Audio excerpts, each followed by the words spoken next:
Good morning, everyone. Welcome to Coffee with Derek and Craig, and Merry Christmas from both of us and our families to y'all's. Hopefully, everybody's having a good morning or a good night, Christmas night. I can't remember where Gavin is, whether he's a day ahead of us or 12 hours ahead of us or whatever. But Gavin, Peter Beaufoy, all you guys over there, New Zealand and Australia or wherever you might be, hope you're having a good morning or had a good morning, anyways. I was just telling Craig I've been running around like a man with my head cut off here, chicken with a head cut off, trying to get stuff done over at our Veterans of Foreign Wars VFW post. We do for Thanksgiving and Christmas, we always put on a big dinner. Just anybody in the public can come in there and have a Christmas dinner or Thanksgiving dinner, and of course all our vets and everything like that. So Craig, that something we do every year, and you'd be surprised how many people really do come out and get around. It's like Pauline and I. Our kids are all in Colorado and Indiana and everything like that. So they're all busy working and all that stuff. So we kind of just hang out or whatever. It's nice to have a place to go to have a Christmas dinner or Thanksgiving dinner instead of putting on a big spread at the house just for the two of us. So probably kind of like what you do too, Craig. I know you run over to your second home is the barbecue place. Yeah. Was it Schrader? Oh, I can't remember what the name of it is. Schaefer's, that's right. That's going to become a popular spot, I think, for relic hunters going through your town. Sounds like a good place. It already is. I've met quite a few people down there, and it's like everybody that works there. They got a really nice crew that work there, and know that I metal detect, and I'd show them stuff, and I've even had a couple guys try to get me permission at this one house. The guy claims that it's right next to the site that I've been hunting for over a year, and I found the guy's sewer for him, and he let me detect, and I found quite a few things, but the guy was claiming that he's got underground wires running through his property, and there's no underground wires. They don't put wires underground. That's not probably safe. It's the things they put underground are the pipes for the water and gas probably, but right. But anyway, that house is supposedly dates back to 1800. So I'd love to be able to hunt that house, but maybe I will sometime down the road. But the one guy called me because he saw the guy out there looking for his sewer, and he had a real cheap metal detector that actually fell apart while he was out there. And so he told the guy, I got a friend down the street that can find it for you. So the guy says, can you call him? And so I went down there in 5 minutes, and then I got permission to do the property. He wanted to pay me. He wanted to pay me. He started reaching for his wallet. What do I owe you? And I said, oh, man, I don't want any money. I said, I just want to hunt the property. And he goes, oh, that's a great deal. So I said, sounds like a good deal to me. Yeah, no doubt. Oh, shoot. No, it's just, the other thing about Schaefer's is it's right on the edge of the battlefield, and you can see the mountain, the Allegheny Mountains behind it. So it's just you can see off in the distance, you can see Belle Groves, which was James Madison's home. Dates back to the early 1800s. Right. Yeah, just a lot of history around there anyways, Craig. I mean, I think that's a neat town you live in here. That's why I like, the town I live in is this, well, it used to be really small, and they've built it all, trying to build it all up and be big time and everything. But, really has that feel on this side of the county anyways. We still kind of, the small town attitude or whatever, rural kind of America kind of thing. It's nice to be involved. That hustle and bustle of big towns, like, we get around Tampa and Orlando and Miami and all that. That's just too crazy for me. I gotta have a small town feel. It's kind of what you have up there in Middletown. Even though you got big stuff all around. Yeah, Northern Virginia has just gotten to the point where it's just become a behemoth, with the bureaucracy and the prices are just out of this world out of there. You know, Alexandria, was a small, city, when I was a kid, and it's an all-American city, and now it's like, I think it's the sixth to seventh most expensive place to live now in America, and a lot of people think it's a great city. I don't think it's a great city anymore myself. I just, it's just last time I went back there, I lived there my whole life, so I didn't realize the noise, like in the air. It's just the city is just super noisy, and I didn't even it didn't even register until I'd left and come back, Oh, and, yeah. And then the traffic has just gotten worse and worse to the point where, some of the people got 4-hour commutes, just to get to and from work. I mean, that's unbelievable. Well, my son-in-law, he worked inside the loop there in Alexandria, or whatever, coming in through there for several months for that government contract he had. And when they moved out to Colorado, oh my God, they're loving it. There's I can't believe how much craziness goes on, just all the hustle and bustle and this and that and the traffic and commutes, and they're so happy they moved out there. But we ran into it out here. I mean, even being in town, it sounds dumb, but we have a train that goes through there, and we were about 3 blocks from the train tracks, and I guess you tune it out after a while. It's every day, it seems like every 20 minutes there's a train going by over there. And when we moved out here by the river, where we're at now, it took us almost 2 weeks to get used to it because it was so quiet. It was unnerving. It didn't have all the street traffic noise and it's nice now. I mean, I go out there and it's so quiet. You can hear owls and birds and whatever's out there, coyotes, everything else. So it's more my style. I don't like that city life. So yeah, I live right on Main Street, and we got traffic going by, but it's 30 miles an hour is the speed limit, and you really don't notice it that much. In the middle of the night, I don't even hear any traffic hardly. It starts picking up about maybe 6 o'clock in the morning or something, but it's just I don't know, it's just a slower way of life. Yeah. Tell them what you were doing with the Equinox, Craig, because we talked about that before the show, and I know you were trying it in your yard and everything, and I know you went down the road and you were talking about that, but I think it's neat the way the adjustments go on that, and you can have the versatility to kind of get outside the box of the presets and move around a little bit more and try to open that machine up to get some deeper targets kind of thing. But I thought that was pretty interesting. Yeah, it's called Horde settings, and it's to people were trying to get settings where you can find like deep stashes of silver coins, or hordes of coins, and so the settings are 5 kilohertz is instead of using multi, use 5 kilohertz, which is probably the deepest setting, and but then you go into Park 1 is also the deepest setting for going the deepest, with all those different all the different programs, and what else? You set the iron bias very low. But then you just you have to go very slow with this setting, and then I was just went out in my yard, and one of the things is this setting tends to be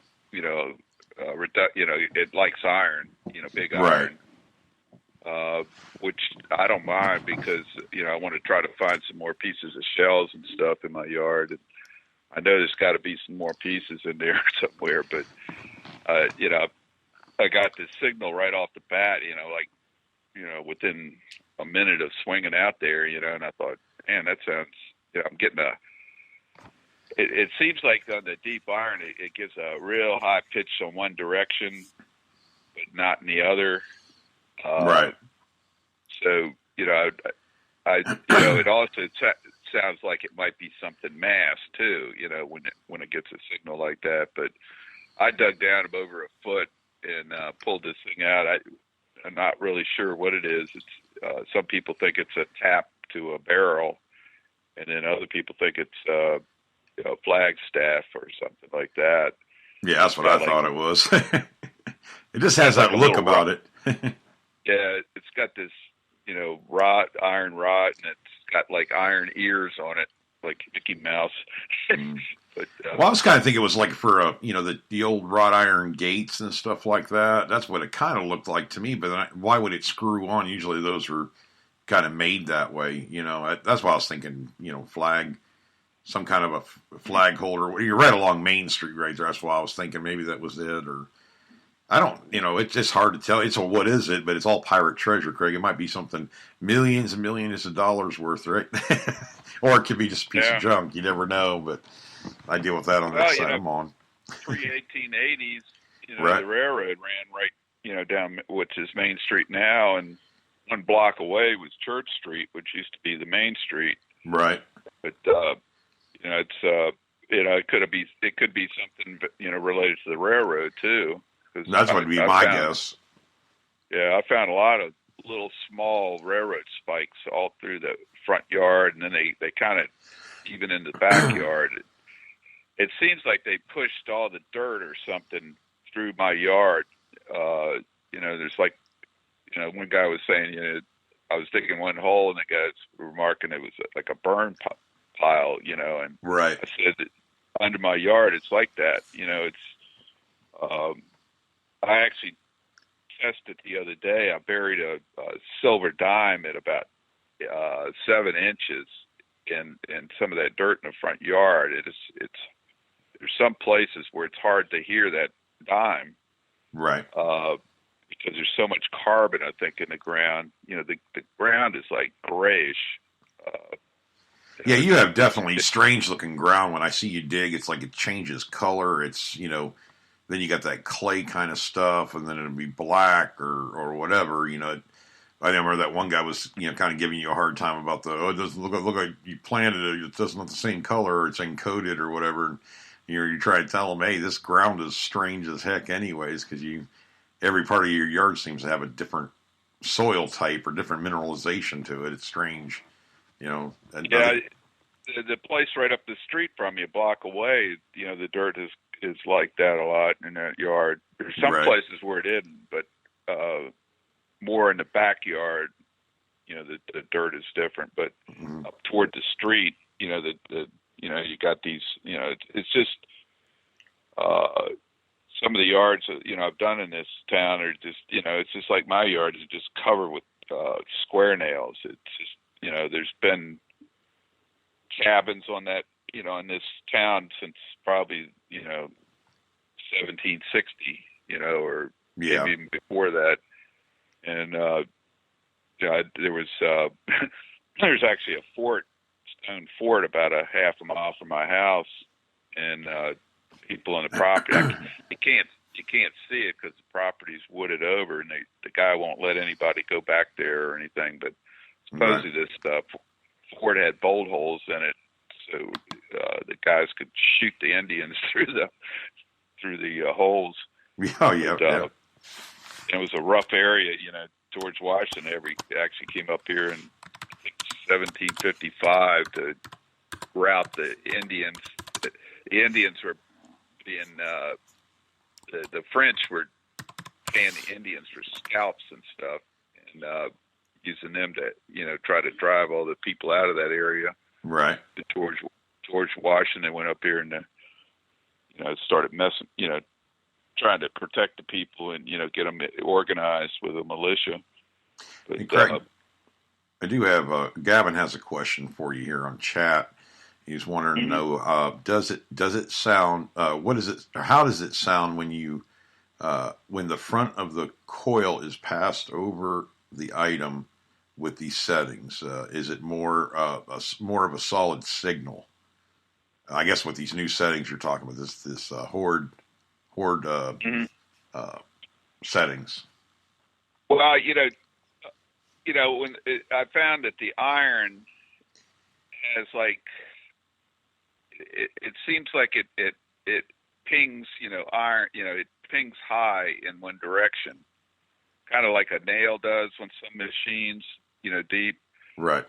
Uh, but I would go into all metal to check the signal, and if it was, a hard hit, I would dig it, but I got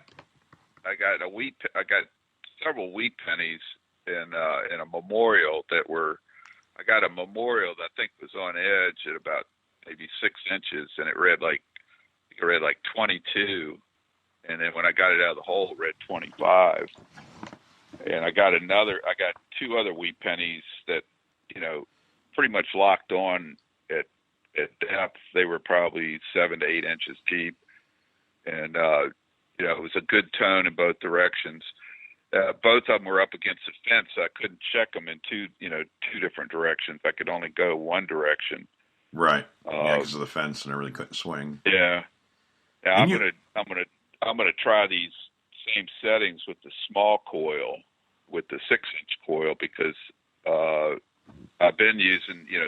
They were saying to the small coil just doesn't get the depth, and if you want more depth, you're going to have to pump it up a little bit. But right, try. Well, it's not designed for depth, anyways. I mean, a small coil it's a surgical, it's a scalpel to kind of cut through all that. So I mean, you're not expecting. And I wouldn't say that. I mean, you'll be surprised, Craig. I found a lot of small coils that, you normally you don't get very much depth out of them, but man, the target separations with, the unmasking thing, getting in between the targets is where it's at. Because obviously you've gone over that yard with the Deus, the Blissful, the Nautilus, and now the Equinox, and you've gone over it all, with all the coils and everything, and now you're going over to get this little 6-inch coil or whatever it is, and and now you're still finding stuff. So I mean, that to me is, I know you're doing the big coil for this other stuff you found, but I mean, still, you're able to find more stuff. It's funny. I've actually found very small things that the big coil missed. Like I found a key that was on edge, straight up and down, and I was kind of surprised because I'd hunted along that fence and I hadn't heard that signal. Right. And I got it with the the small coil, but when I was hunting, you have to inch the little coil along. You can't swing it like you normally do, or you're not just you're going to miss stuff and you're going to not get the depth. You got to go slow. I would say probably 2-second swing, 1/1000, 2/1000. You're not where normally you're coming across it. Pretty much a swing is like 1/1000. You're coming across and you're coming back. Like a count, like we used to do with the whites and the, we used to have a count where we go back and forth because everybody was always asking what the swing speed. Some people were swinging so fast it wasn't giving the detector time to relay the information into sound or VDI number, and you would just think it was garbage. Just kind of spit over it or whatever. You just kind of swing, and you got to slow down with them. The small coils to a crawl. It's a methodical coil. Yeah. I watch videos a lot, on YouTube, and I watch people how they swing in some of these videos, and man, I tell you, some of these guys are finding some good stuff, but when I'm watching their swings, I don't see, they don't seem to be. They seem to be. There's a lot of guys that seem to swing like a 4 or 5 foot swing across. I do basically right in front of me. I don't go more than about maybe 3 feet across, and when I swing, but I see guys, they swing all the way, way over to the left, and then they sweep all the way over to the right. And when I'm watching, I see a gap in between the swings when they come back across.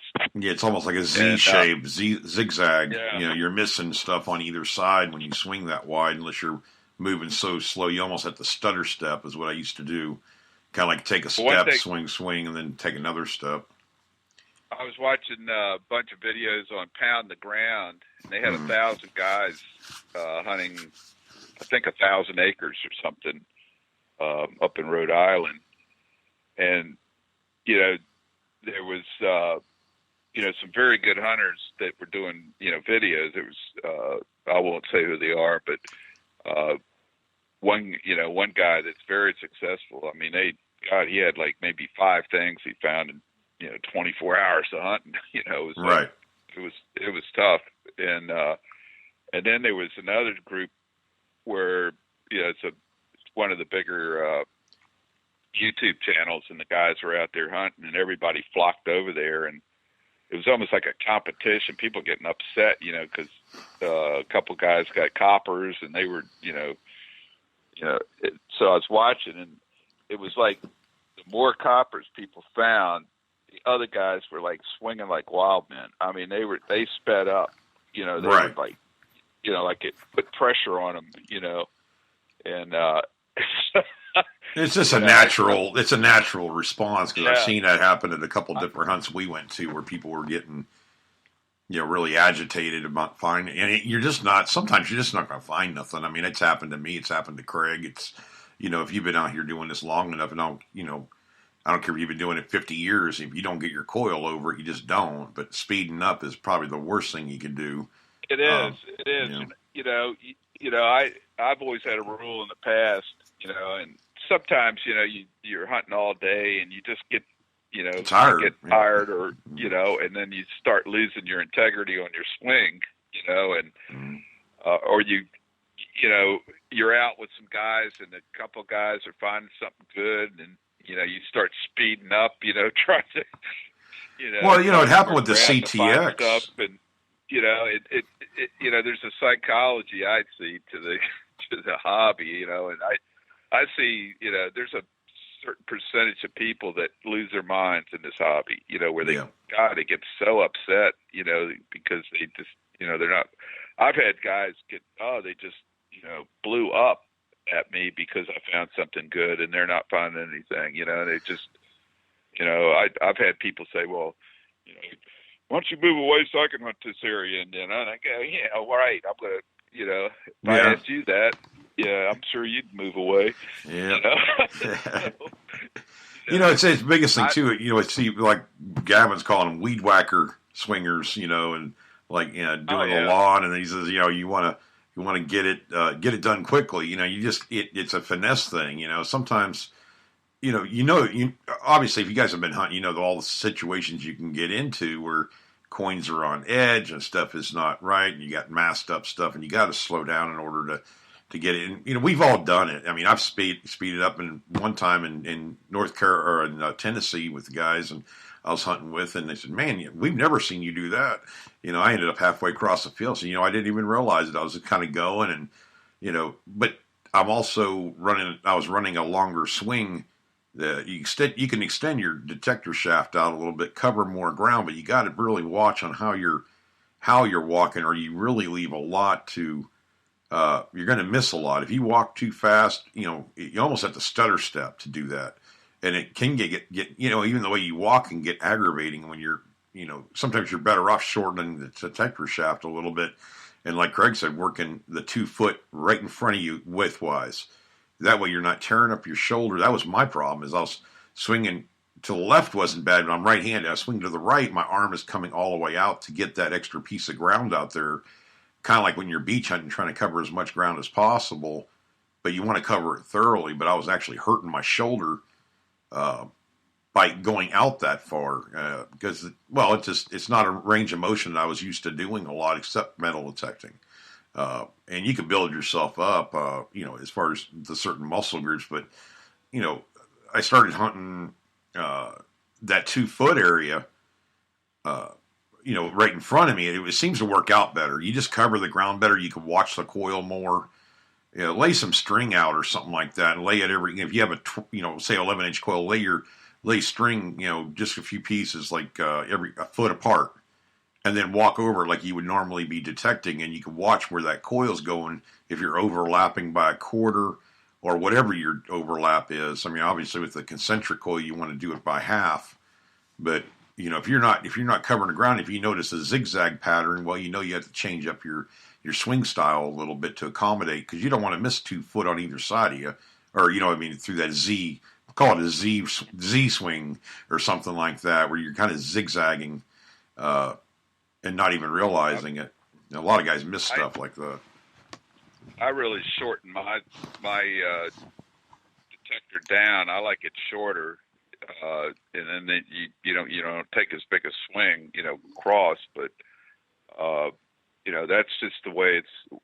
I've had the best success out of that for myself, and I've been doing this for 33 years, and I've seen, a lot of people, I've had people ask me, and I've given them advice, and then they don't like it, because I've told them you're swinging too fast. Right. And then they go, oh, don't tell me how to swing, and I go, well, you kind of asked me. Yep, you kind of asked for it. Be careful what you ask for.